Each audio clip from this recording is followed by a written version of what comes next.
น้ำสาปีติโยอันจันโตสัพพะโรโควินาศตุมาเตสรายโยสุขีเอาขันมาหยอกนะ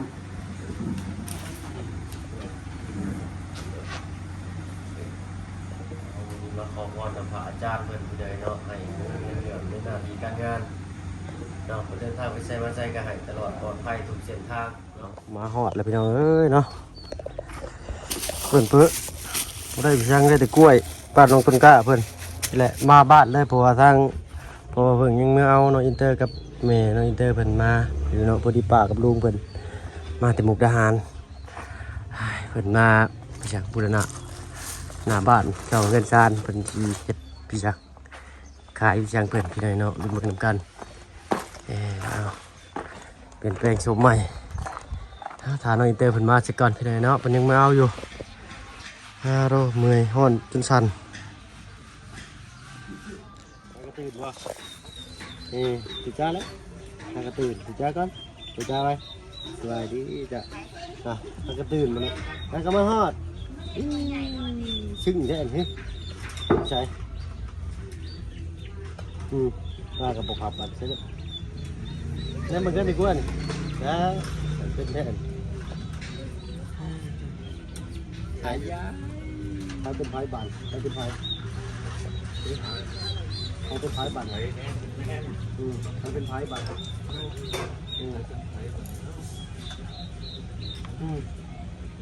นุ่มครับไอ้ยันนั่นพอไหมสบายเนาะมาบ้านมาส่องเห็นเด็กก็ตกใจไปหน่อยเนาะโอ้ยมาหอดตัวคนเสียดพี่ช้างกันทางป้าแม่ของอ้ายของพ่อของพ่อเนาะขอโทษขออภัยเป็นสิมาเห็ดพี่ช้างเป็นสิมาเห็ดพี่ช้างป้าสบายดีจ้ะสบายดีสิมาเห็ดพี่ช้างไว้ห้องเย็นสิขายพี่เธอขายของทะเลขายปุ๋ยขายปุ๋ยใส่ต้นไม้ต้นตอกนี่บ่แม่ต้นตอกต้นเข่าต้นน้ำฮะนี่เลยโอ้มีปุ๋ยเนาะปุ๋ยชีวภาพปุ๋ยชีวภาพพี่น้ำมาจากใช้นี่จากกรุงเทพจากไทยเอาคนละจากมุกดาหารเลยเอาพี่หน่อยเนาะรุ่นเบอร์เดียวกันว่าสิออกมาหน้าตาเป็นอะไรเปลี่ยนโฉมใหม่เนาะมีอาหารทะเลเนาะปลาลุงเอ็มซีอยากสั่งไปสู่ไผ่ต้อนไผ่ก็สั่งได้เด้อพี่หน่อยเนาะบริการส่งถึงที่ว่าซั่นซะเนาะรุ่นเบิ่งหน้าตาออกมาสิเป็นแบบใดพี่หน่อยเนาะจะได้เกาะออกมาแต่ใส่กินเกาะแต่พุ่นเนาะตั้งแต่ต่อแต่โค้งเล็กออกมาเลยเนาะสาบขึ้นแต่เพิ่นจะสิใส่ประตูม้วนเติมอีกเนาะทางป้าเพิ่นไปอยู่มุกดาหารเพิ่นมีครอบมีครัวจะพุ่นพี่หน่อยเนาะหลายหลายปีแล้วแหละ4-5 ปีเพิ่นจึงมาเทื่อนึงเนาะเพิ่นมารอบก่อนเป็นงานแต่งของว่าเพิ่นกับสาวคำนางเนาะรอบนี้ก็เพิ่นมาเบิ่งสถานที่เนาะขายอาหารทะเลเพราะว่าเขาเบิ่งแล้วอยู่บ้านอยู่ซองเท่านี้อาหารทะเลประมาณอาทิตย์หนึ่งเป็นชีมาเท่านึงมันกับบ่อยากสดนะมาบัดนี้แล้วเพิ่นก็สิซื้อตู้แช่ตู้ฟิตไว้อยู่นี้เนาะเอารุ่นเบิ่งกันพี่น้อยเนาะก็มีช่งอยู่แล้วพี่น้อยเนาะตามเบิ่งนี่นะเนาะเอาภายในค่าสร้างค่ายังทั้งพอมาเพิ่งเราเฮ็ดเองกะประหยัดงบในการสร้างไปอีกหน่อยนึงว่าซั่นซะเนาะซื้อแต่อุปกรณ์เนาะสังกะสีแผ่นลูซิ่งนี่แหละพี่น้อยเนาะรุ่นเบิ่งกันเติมอีกพี่น้อยเนาะอันนี้ก็ยังพากันสาวอยู่พี่น้อยเนาะใช่ลูกสาวจ้ากันจ้าน้ำว่าอย่าไปเข้าเกียร์จ้ากันเลยจ้าว่าน้ำจ้าสัตว์จ้าเก่งบ่ลูกกินไปใส่ไปเอาพี่หน่อยน้อง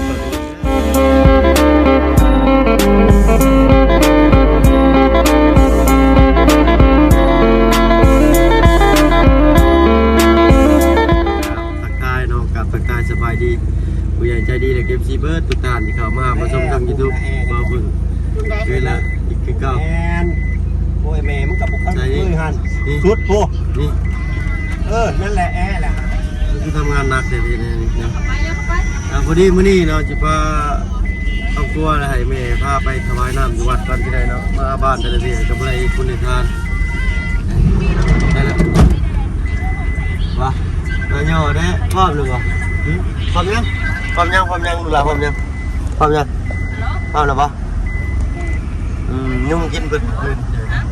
เข้าหรือว่าไปเลยวะไปไหนนะ จะดูปลาคนเด้อต้นบ่าย ยึดประตูหมดสนิทแล้วเนี่ย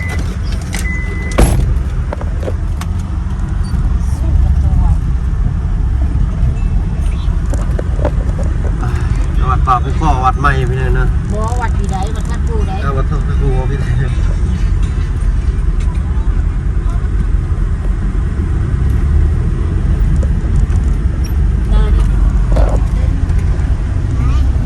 มาซะหน่อยใช่จะไปใส่จ้าก็ไปให้ได้เลยโอเคป่ะพี่เราได้ชื่อน้ำไปถวายทางวัดเป็นกันน่าจะเป็นที่เป็นใจเขาละ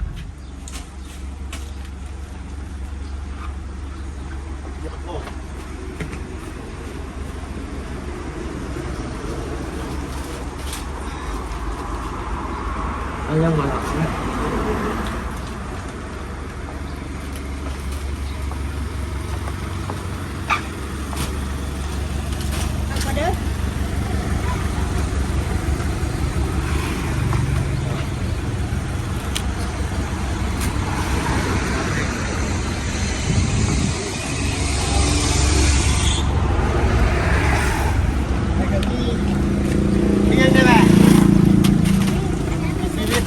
มีชีวิตอันหนึ่ง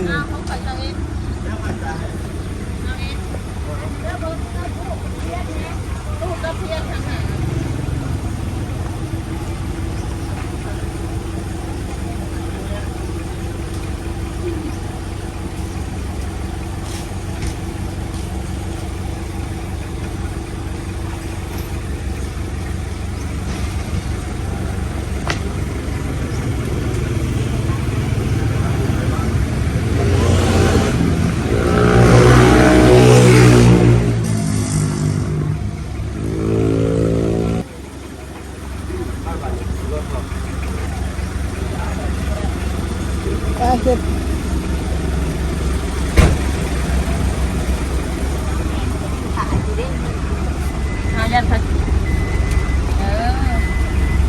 ไปแห้งแยกปลอดภัยเลย อันนี้เป็นทางเข้าวัดพี่นะเป็นได้บูรณะสร้างสาขึ้นมาใหม่นะเป็นวัดโคกทัดกูมาทันซะมันก็มีตำนานเป็นเราว่าเนาะมีคน8 ศอกได้วัดนี้เพิ่นหาบหินซาทิพเข่าก็คือว่าหาบทิพเข่าข้างหนึ่งเนาะอะไรกันหินข้างหนึ่งนะเพิ่นย่อมาไว้นี้เพิ่นว่าเพิ่นสิ เพื่อนที่โชพานะวัดซีไปเลย เพิ่นว่าเพิ่นสิมาสร้างปราสาทอยู่นี้ว่าซั่นซะเนาะแต่ว่าเพิ่นมีส่งคนเนาะไปธาตุพนมเนาะเอาขอโทษขออภัยไปเลยเนาะคนเขาตะกี้เอิ้นว่าธาตุปะนมเด้เนาะ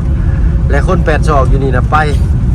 แล้วไปเห็นผู้สาวนะเนาะเลยโบกกลับมาบาดนี้ทางนี่กับทิมบอลนี่ไปหาบาดนี้เนาะอันนี้ก็คือเรื่องเล่าของข่าวได้เนาะถ้าว่าได้เราได้ฟังคักเนี่ยโอ้แบบ ใช่นะ ก็หรือว่าเป็นกลอุบายของผู้เฒ่าเพิ่นบ่เนาะเดี๋ยวสิพาบรรลุ FC ไปเบิ่งว่ามันมีหินใหญ่ได้เนาะอันคือเพิ่นว่าแหละเพิ่นหาบหาบที่เข่าซาหินเนาะข้างนึงเป็นหินข้างนึงที่เข่าอะนะเอาเพิ่นสร้างนี่ก็ได้5-6 ปีได้นี่ฮอดบ่หรือ4 ปีเนาะ ดูแล อึ๊บให้ทางแม่เพิ่นไปเปิดประตูก่อน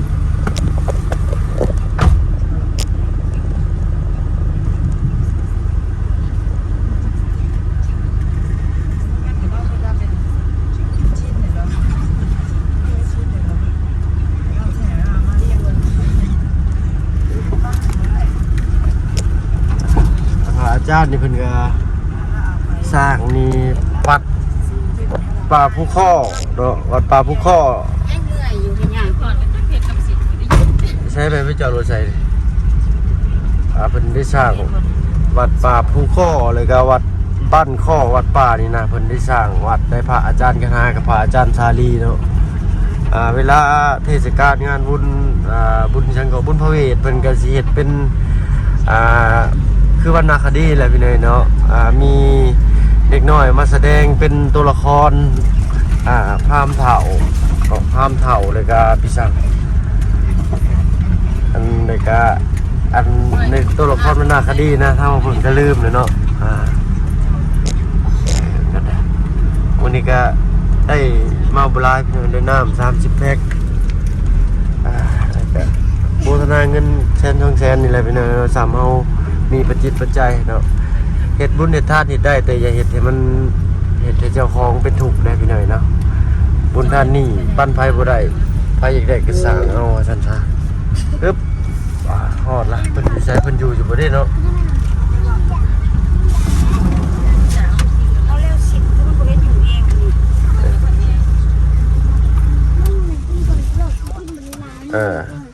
แล้วไปลงไปแม่ ไปบาดยังกับเป็ดเด้อพี่น้อยเนาะใช่ละหินใหญ่จะอยู่ใช่ละหินใหญ่ นอนหลุด ใช่ไหมหินใหญ่เพิ่นว่า เอาก็นอนนี่ค่ะ ลืมไปได้พี่น้อยเนาะเมื่อก่อนถ้าว่าเพิ่งมาหากุดใส่เดือนพี่น้อยเนาะหาใส่เบ็ดมาจะโทษพี่ได้พี่หินใหญ่พี่ใส่สิพาปลาลูกมาเบิ่ง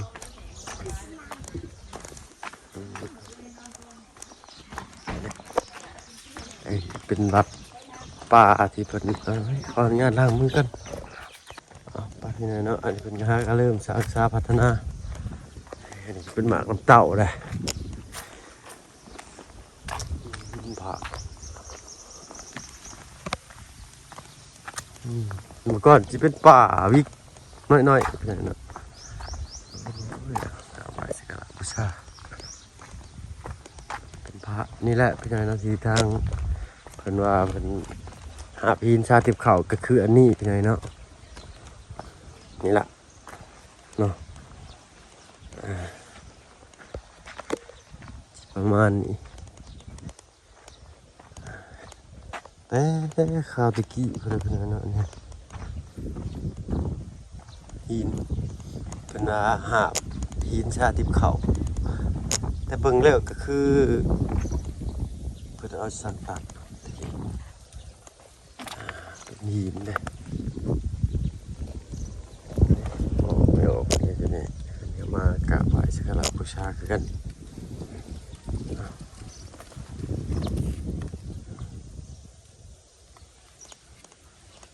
เป็นโพนเลย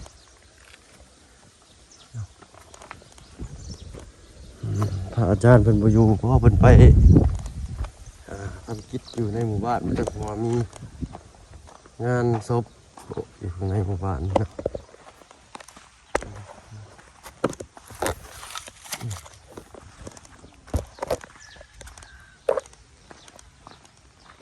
เอาอันหัวอ้อมไม่นี่ก็เป็นสถานที่ของวัดนะ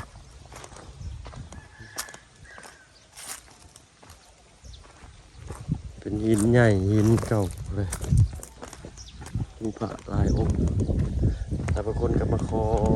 พระแต่ยังขอเอาเป็นพระหินได้ไปเลยนะ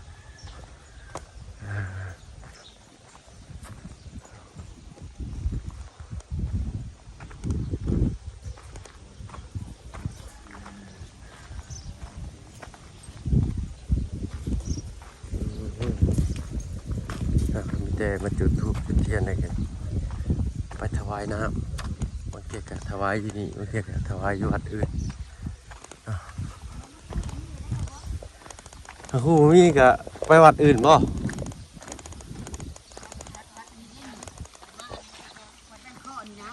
มา เป็นหัวเงินดีบันคอก็ไปบันก็ไปแล้วก็ไปด้วยกันเหรอวะถ้าเป็นงานก็ไปด้วยกัน วัดป่าภูข้อบ่บ้านบึกดงพระอาจารย์ยังอยู่หันซะอยู่หันก็เป็นวัดที่เพิ่นสร้างพี่น้อยเนาะแล้วก็เป็นวัดใหญ่ได้ตัวไหนก็ได้เป็นเมื่อก่อนสิเป็นป่าเนาะ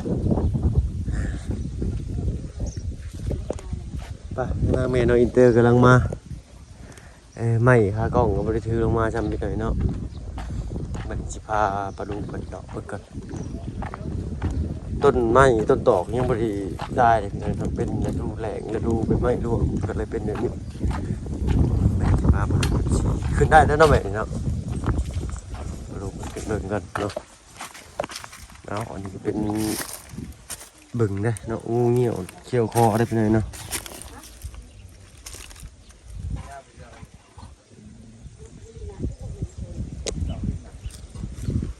เป็นหินอย่างที่เพิ่นเลยเฮ็ดแต่ข้าวตะกี้เพิ่นเลยเพราะก็วิเคราะห์บ่ได้ว่าเพิ่นใส่แนวตัดหรือใส่คนตัดหรือใส่เครื่องตัดเนาะทางบางคนก็ได้เนี่ยมาก็เห็นแบบนี้เลยนะแต่พี่เมื่อก่อนน่ะสิเป็นใหญ่กว่านี้เลยตามเบิ่งนี่เนาะแล้วลูกสาวมาเลยนะใช่แล้วไปแล้วมาสุดจ้าไว้มาสุดจ้าลูกไว้ขึ้นนอนเบิ่งตุ่นน้ำหอยอยู่เนาะเพื่อนมั้งใช่แล้วมาอยู่มาพี่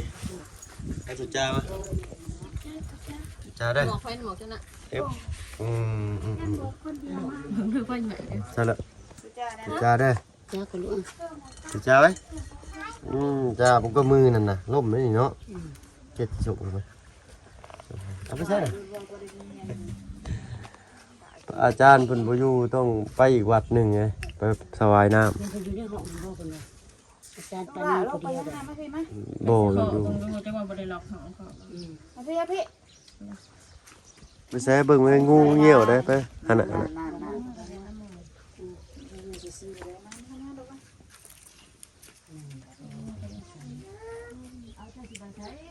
คอยังตายคอเล็กนะก็ยังภาพเป็นดีเก่าดอกคออะไรไปนั่นก็ดีแต่ก็ใช้หน้าอื่นด้วยไปตั้งที่คุณบอกนะเดี๋ยวกระโดดอีกเลย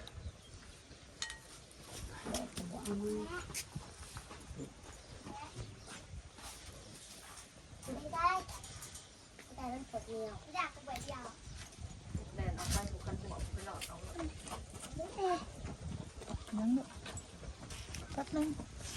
วิเด็ดถิ่มกับมันถึงยางถึงมือได้ฮะลูก เขาตาบอดได้เสีย ยาถึงมือ นี่มันเขาตาเดียวกัน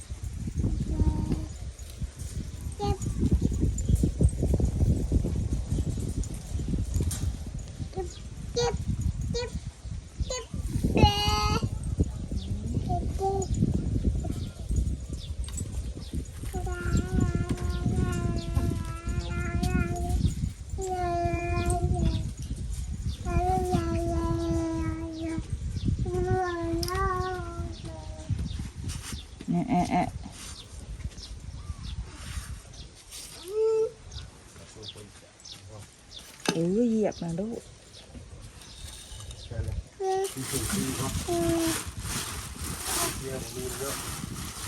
จักอันนี่แกะได้ครับ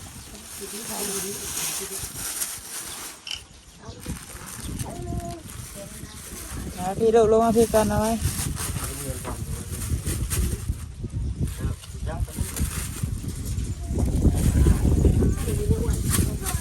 จะบอกว่าเห็นพุงมัน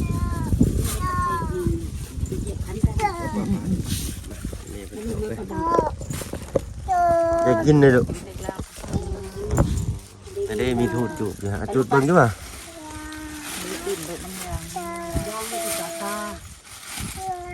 ตาแดงว่าที่เป็นลูกไปที่ได้ถูกนอกของ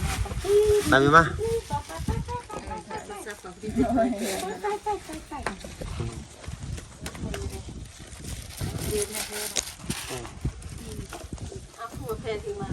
จักไปป้าใช่ เจอเป็นกลับไหวกัน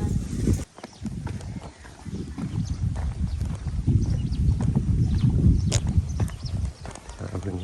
ผ่าเป็นรถผิดเนาะเป็นยูบต้นพุชาน้อยๆก็เป็นท่อนมากอันนี้เนาะต้นพุชาต้นหลวงกับแมว เป็นเรื่องง่ายเลยครับอาจารย์เป็นไปอยู่บนนกประจำบัตรอยู่เขาออกมาละตามเบิ่งนะเพราะว่าเป็น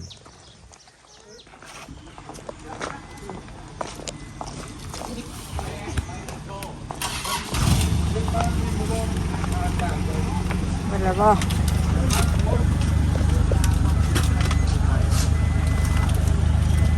เก่งลูกเก่งเบิดแล้วบ่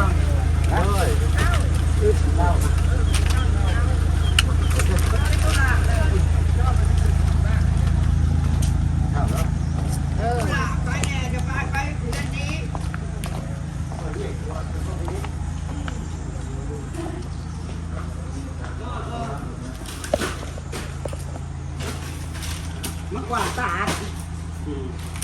นั่นแหละนี่กันนะ อ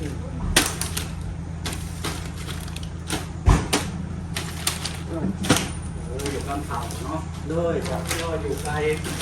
หรือเห็นของอยู่กับกำเผาอย่างนี้ ด้วยแม่นอาจารย์ เรื่องจะอยู่ งั้นเป็นทางตู้เพื่อนกาแฟ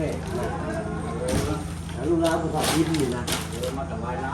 เลยลูกเราไม่ได้ไม่ได้เมียอยู่บ้านโคกเลย ำบางโก้ เลยพา บางโก้ เลยแมนจ้ะ โดย ไปเห็นมันสะพานเลยเนาะ พาแกเคยมาแต่ตอนยังน้อยๆเลยแต่นี่เป็นป่าเพื่อนแค่นี้ มาแต่ว่ายน้ เลย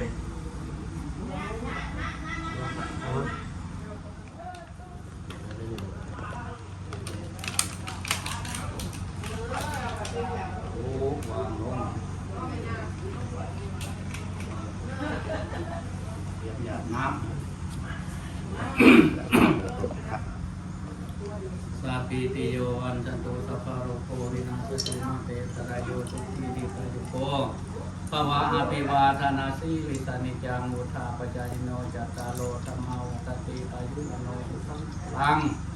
ปายัญจโกทัพพินาทินาสังสันติโสปฏิทิตาทิการันตานิจานาสังสันติโสปตัปปฏิโสญาติธรรมโมจายังนิทังสิโตเปตานังบุจาจัตตาอุปาทาปรัญจา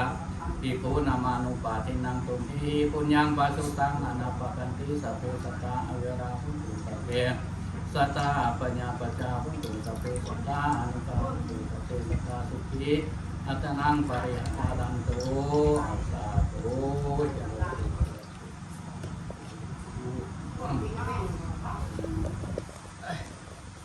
ด้วยไปอยู่จ้ะแต่ยังน้อยไปขี่ไปรีบเลย วิธีดิ่งไป เลยหูจ้ะผมก็ไม่ได้ก็ยังไปอยู่ครับ จะปีแล้วผมเอา อู่หลายปีนะครับอาจารย์ ผ่านนักเก่าปันนี่ ย่างจะ ไปเบิ่งนั่นนะครับ 30 เอาไปท่านเจ้าลง นี่เป็นพระอาจารย์จะหาหมดเลย ที่ผมดูไปตาม แต่ เป็น มัน ทาง ก็ ไม่ตร เย็ ง น แต่ ทำมาคาตา เลยก่อนหน่อยให้ถอดไปถึงแค่ ไปหาคน จะเป็นตรง ก็มีแต่โอกาสหนาโอกาสในในสนออะไรได้เลยอาจารย์ได้เลย ไปมานำในหลวง มีแม่แล้วก็มีลูก ลูกรับอยู่ในรถอยู่ ลูกนอนกับ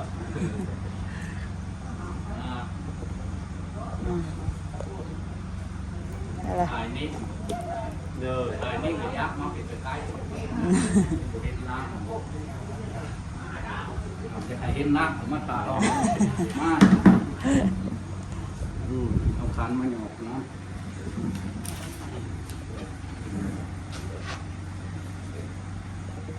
มาขอพรกับพระอาจารย์เพื่อนผู้ใดเนาะให้เรื่องในหน้าที่การงานเนาะเดินทางไปใช้มาใช้ก็ให้ตลอดปลอดภัยทุกเส้นทางเนาะพระอาจารย์ก็ให้สิ่งที่ทำ โอ้ อ่า ที่เราเป็นอาจารย์แล้วเลยนะ โอ้ย ไปใหญ่เนาะอันนี้เป็นวัดป่าแห่งแรกที่เพิ่นได้สร้างสาพัฒนาบูรณะเนาะลงไปลุ่มๆพุ่นแหละเป็นปราสาทว่าซั่นๆมันเป็นปราสาทแต่ว่าเพิ่นเฮ็ดเป็นบ่อน ครูบาผักเศร้าเมื่อก่อนชิมีแต่เขตสำนีแต่ก็ส่วนสุดน้องนั้นเนาะแต่เดี๋ยวนี้สุดหมดเลยก็ประมาณ2 ไร่อยู่จักเนาะเป็นป่านี่เป็นป่าเย็นเนาะเอาปฏิบัติธรรมเหมาะเนาะเวลาสวดมนต์3 ปีก็พอออกต้นญาติโยมก็เต็มอยู่ในวัดป่าอารามอย่างนี้เนาะหงเรื่องเหลื่อมแล้วเนาะเดี๋ยวนี้เพิ่นก็ไปพัฒนาสร้างช้าอยู่ผู้วัดป่าผู้ข้อสลากินถ้าเพิ่นก็สิขอโตลำลาแต่เพียงเช่นนี้ก่อนพี่น้อยเนาะผู้พรคลิปหน้าเด้อเนาะมีโอกาสปัญหาบันไดเนาะมีปัจจิตปัจจัยมีข่าวของถวายจึงสิได้ไปวัดป่าผู้ข้อเนาะอยู่แหละเพิ่นอันน่ะแห่งใหญ่กว่านี้พี่น้อยเนาะอันนี้คือว่ายังบ่ได้พาเลาะได้พี่น้อยเนาะถ้าว่าจะให้บ่เพิ่งพาเลาะเบิ่งเนาะมักในศีลในธรรมก็คอมเมนต์กันเข้ามาถ้าบ่เพิ่งสิพาเลาะลงรุมพุทธเนาะว่าไว้โอกาสหน้าโอกาสในเนาะสำหรับที่นี่ถ้าบ่เพิ่งไปแล้วพี่น้อยเนาะพร้อมด้วยครอบครัวเอาเป็นว่าอยู่ดีมีแห่งเบิดสุขทุกคนที่เข้ามาหาผู้ชมช่อง YouTube บ่เพิ่งได้หลายคือเก่าไปแล้วพี่น้อยเนาะสบายดีจ้ะ